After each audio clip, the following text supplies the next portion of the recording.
Hi boys! Welcome back to the channel, YouTube. I'm Navy Dad. This is Rusted Bolt's Garage. And this is the Fire and Brimstone Apocalypse episode.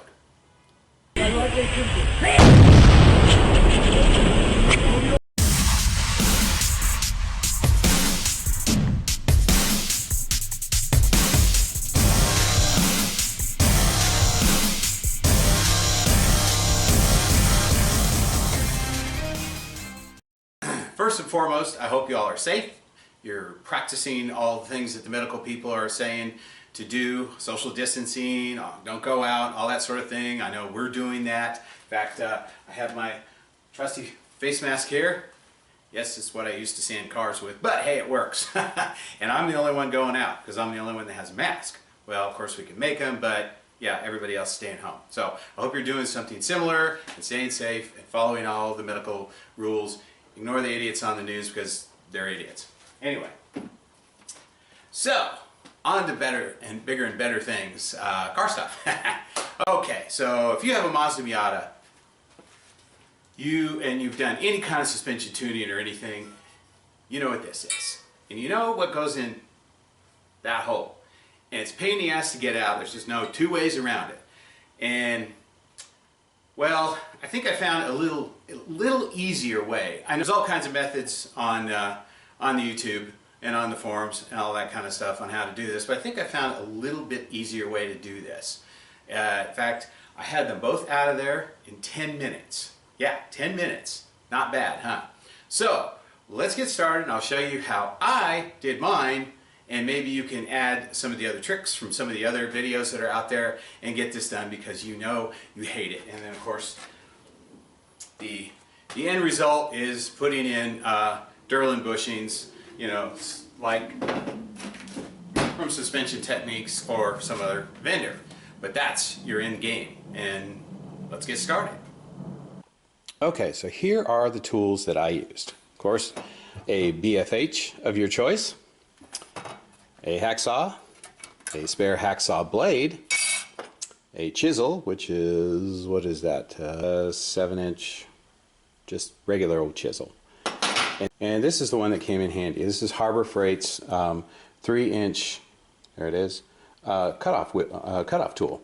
I'll put the link below in where you can get this. It was only like 20, I think it was less than 25 bucks, and if you wait for a coupon, I think I ended up getting this thing for like $18 with one of their coupons. So the reason it works so well is on the back side here, it's very easy to just drop that in there. You can see that. Sorry, I need 3 hands. And make your relief cut on the bottom of that. Now it's just a small cut, like I said before. It's much easier to use than a large, 4.5-inch cutoff wheel. That way, using this one, you risk cutting too deeply into the aluminum, which I did a little bit. You can see here, right there, just a little bit. Didn't get anything on that side, but that's not going to hurt it too much. But it is better to use that, and you could probably use that anyway. And if you can get it for less than 20 bucks, why not? Okay, boys and girls, let's face it. Going from this to that is just a pain in the ass. Many different ways to do it. Of course, on the internet, you barn them out, knock them out. I think the way that I've done a couple of these now, and I think a way that this is probably one of the more easier ways to do it. It's a little time consuming, not too bad, but there's no fire or flames or anything like that. I mean, you have to be patient with these. It's just no two ways around it. It is a pain in the ass. So, I already got that side out. I'll show you how I do mine, and maybe this will work for you. It's a little less of a headache than some of the other methods, but give it a shot. Okay, so yeah, you want to be careful that you don't actually overheated this cheap shit drill last time, so we'll do it a little bit slower.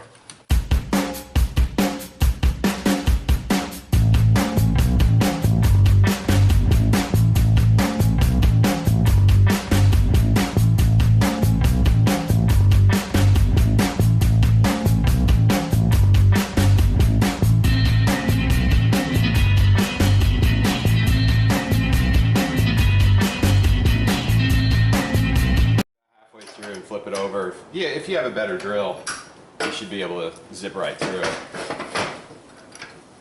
It does make a mess, that's for daggum sure.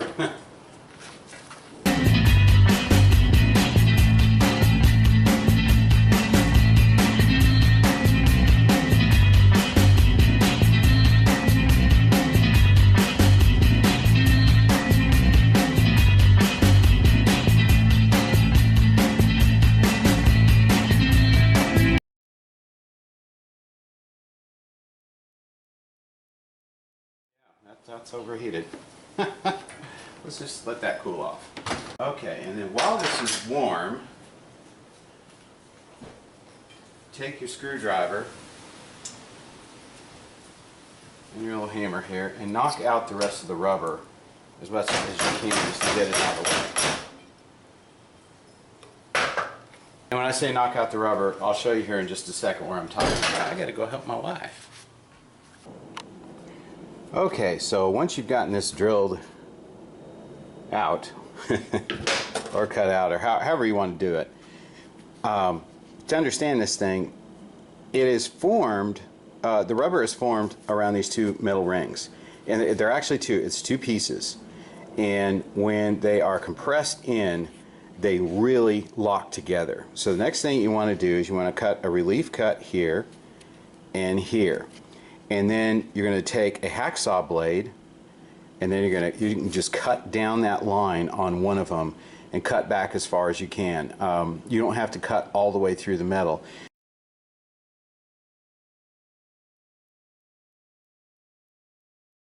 But you definitely want to get a nice cut here. I'll show you in a minute. But once you've got that, it will release a little bit of pressure, and then you can pound it out with not a whole lot of effort. So here, I'll go ahead and we'll show you how to do that. Safety glasses, of course. Safety first. All right, and you do want to be really careful. You don't want to get into the aluminum, the housing itself. You might a little bit, but that's not going to hurt anything.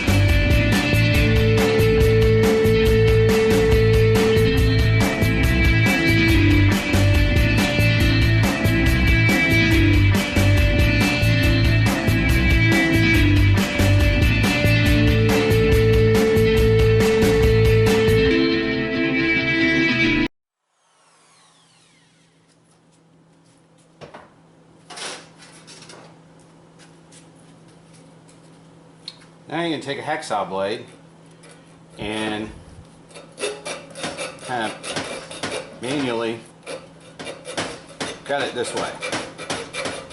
You don't have to go real deep. You don't have to cut all the way through either. It's just you're releasing some of the pressure.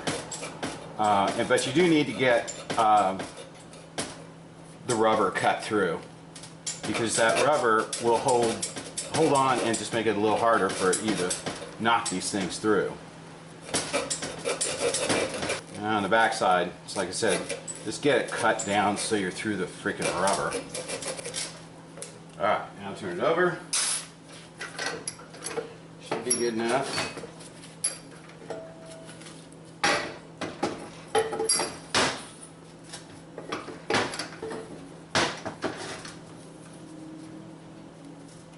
Lock her down in your vise.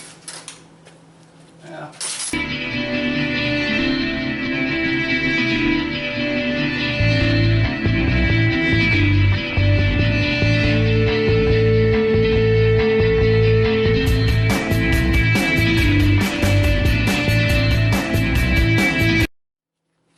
Now, fun part.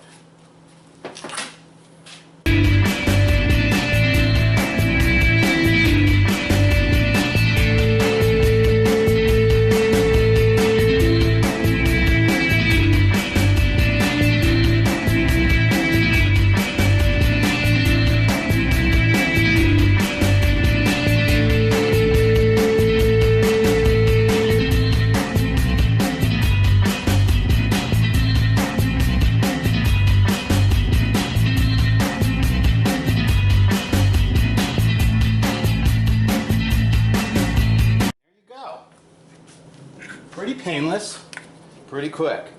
So what I was showing you, see, these are actually two pieces of metal, and then when it's manufactured, of course, when the rubber is injected in here, it makes it a single piece.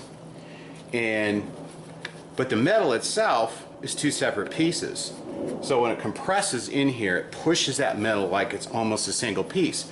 So once you give a relief cut there, here, and a little bit there, you should be able to bang it right out. So hopefully you find that very helpful.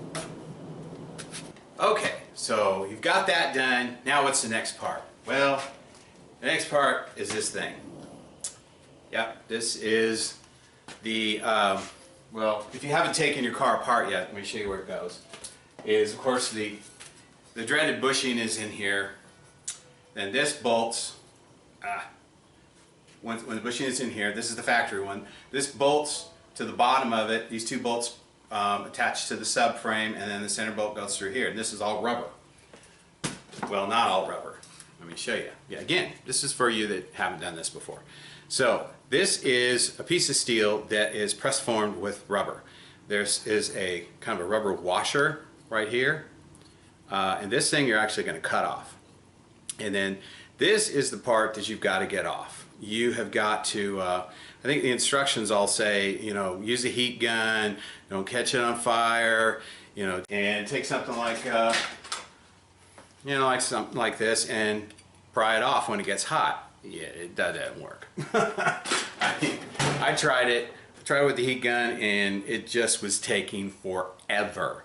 So the first thing you want to do is, if you can see this right here, can you see that hole right there? Okay, that is actually it's a steel washer encased in rubber also, and I actually don't understand really what its job is, because this piece bolts right here. This bolts to your subframe, and then the bolt goes through here into the frame that bolts the rear differential up. And so this doesn't really have any, it doesn't have a real function. I mean, I'm not really sure. It's not like a shock absorber or what it is. But your end game is, if you're going with the Durlin bushings, is this.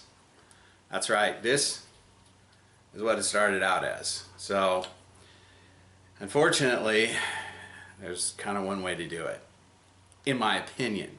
And again, you need to be extremely careful doing this, okay?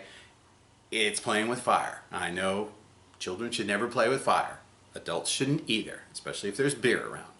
But this is how I did it. I did it in a very open area with nothing flammable around, and I had a fire extinguisher. And it was not a very windy day. So, first thing we want to do is I'll show you how to get that thing off. Okay, so next off what we're going to do is going to cut that sucker off. Sorry about the mess right here. I'm actually using a vat of Evaporust to clean off all my bolts. These are the subframe and rear diff. See that? Nice and tidy clean. So are all the control arm bolts. So we're getting all that stuff cleaned up, start putting that rear end, the whole rear suspension back together. So let's do this real quick, shall we? Oops. Let's lock that down a little bit better, shall we? All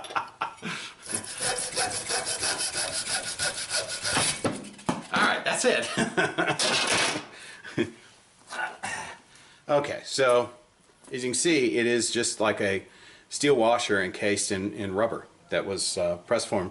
Seeing it just goes around there. I mean, like I said, I don't really know what the purpose of that was. It wasn't providing any support or even anything flexible. I have no idea, unless it was just there to absorb vibration, which might be its purpose. All right, so there we are. Next up, well, the fun part, the dangerous part. Again, I want to reiterate that. Be careful. Okay, let's go. There's just no two ways around it. Getting the rubber off the mount is a pain in the ass. I know it says in the instructions to use a heat gun and kind of, you know, pry on it and don't catch it on fire, but I found that find a nice, safe, open place and burn it. Now, don't do this if you can't do it wherever you live. It's dangerous, and be very, very careful.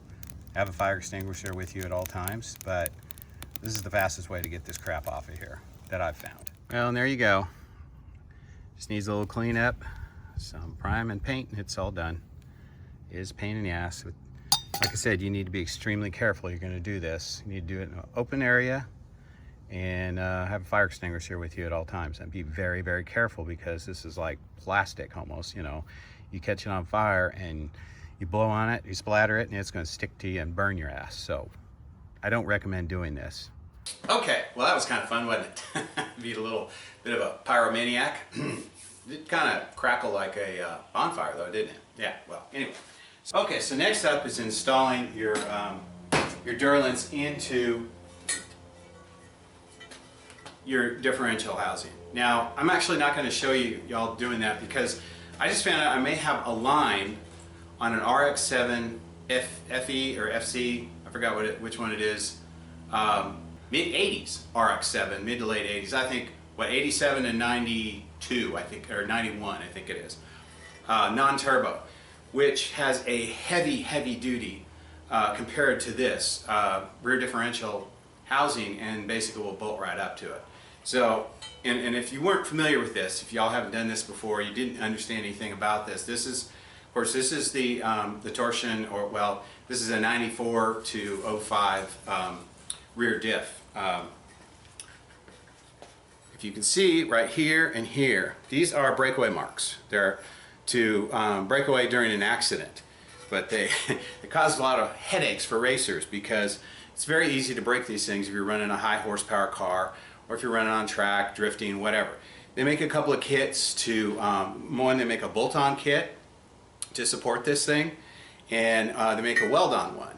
Now, if you follow the Car Passion channel, you'll see that Greg Peters did actually have the bolt-on one, and he broke his, but of course he's running 400 horsepower or more, I think now, and I'm only going to be about 240. So this would be good enough, but just the fact that I think I can get one for pretty cheap, and of course it's going to be a while before I can go get it, so I wanted to go ahead and get this out.